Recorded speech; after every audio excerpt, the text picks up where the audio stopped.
আমার বিয়ের ৩ বছর হয়ে গিয়েছে, কিন্তু এখন পর্যন্ত কোনো ঈদ শ্বশুর বাড়িতে করতে পারিনি। এই বছর প্রথম করব।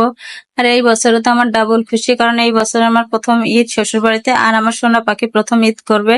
তো অনেক বেশি হ্যাপি ছিলাম, কিন্তু বুঝতেই পারিনি যে এত শোক আমার কপালে সইবে না, এত বড় একটা দুর্ঘটনা হবে ভাবতেই পারিনি।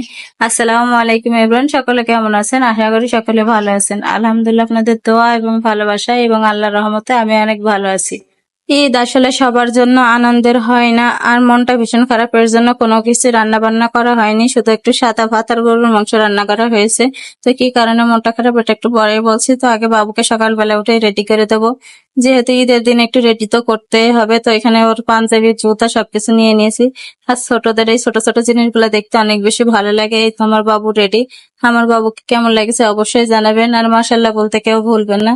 কিন্তু ছোট বাবুদের রেডি করা অনেক বেশি কষ্ট। আর এই যে কান্নাকাটি, একটা ছবিও তুলবে না এরকম করে কান্নাকাটি করছে। তারপরে অনেক কষ্ট করে বিশ্বযুদ্ধ করে মনে হচ্ছে এইটুকু আমি জয় করতে পেরেছি। আসলে যারা নতুন মা হয়েছেন তারাই বুঝতে পারবেন এর কষ্ট, বা যাদের বাসায় ছোট বাচ্চা রয়েছে তারাই এটার কষ্ট বুঝবে। যে বাচ্চা কাছে রেডি হওয়ার পর একটু শান্তভাবে থাকতেছে না, আর আজকে অনেক বেশি কান্নাকাটি করছে। এরপরে আম্মুদের বাসায় যাওয়ার জন্য রওনা হয়েছে। আর আম্মুদের বাসা আমাদের বাসা থেকে বেশি একটা দূরে নেই, 10 থেকে 15 মিনিটের রাস্তা। আর এইবার আব্বু আম্মুকে ছাড়া আমার প্রথম ঈদ, অনেক বেশি মন খারাপও হচ্ছিল, আবার একদিকে আমার বাবুর জন্য ভালোও লাগছিল। আসলে জীবনে আনন্দ, হাসি, কান্না, দুঃখ সবকিছু মিলিয়েই একটা জীবন, কোনো একটা নিয়ে কিন্তু কখনোই জীবন চলে না। কোনো জায়গা পরিপূর্ণ করতে গেলে কোনো একটা জায়গা তো খালি করতেই হবে। কথা বলতে বলতে আম্মুদের বাসায় পৌঁছে গেলাম। কি কি রান্না করছে তাই আম্মু সেগুলোকেই দেখবো। এইখানে আম্মু গরুর মাংস রান্না করেছে, এরপরে সাদা ভাত। আর আমাদের এখানে বেশি কিছু রান্না বান্নাও করে না, এরপর একটু লুচি, লাচ্চা, সেমাই, ডাল, পোলাও এগুলাই রান্না করে সাধারণত, আর অন্য কিছু করে না। এর সাথে একটু দই মিষ্টি এগুলাই থাকে আর কি। এরপর আমি লুচি দিয়ে একটু সেমাই খেয়ে নিছিলাম। এটা কেউ খায় কিনা জানি না, কিন্তু আমার লুচি দিয়ে লাচ্চা সেমাই খেতে অনেক বেশি ভালো লাগে, তাই একটা খাচ্ছি। লুচি দিয়ে গরুর মাংস খেতে বেশি ভালো লাগে। আমাদের বাসায় সবাই লুচি দিয়ে গরুর মাংস বা যে কোনো মাংস খেতে বেশি পছন্দ করে, তবে আমার ভালো লাগে সেমাই দিয়ে, তাই আমি খাচ্ছি। এর মানে আমি খেয়ে বা আমার রুচি খারাপ এমনটা না, এক একজনের মুখের টেস্ট এক এক রকম হতেই পারে, এটাই স্বাভাবিক।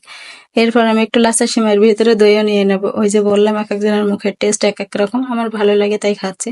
আমার আম্মুরও অনেক বেশি ভালো লাগে। আমার আম্মুই বললো যে লাচ্ছা সেমাইয়ের ভিতরে একটু দই নাও, দেখো আরো বেশি ভালো লাগবে। তো খেয়ে দেখছি বেশ মোটামুটি ভালোই লাগছে, আমার তো অনেক বেশি পছন্দ হয়েছে।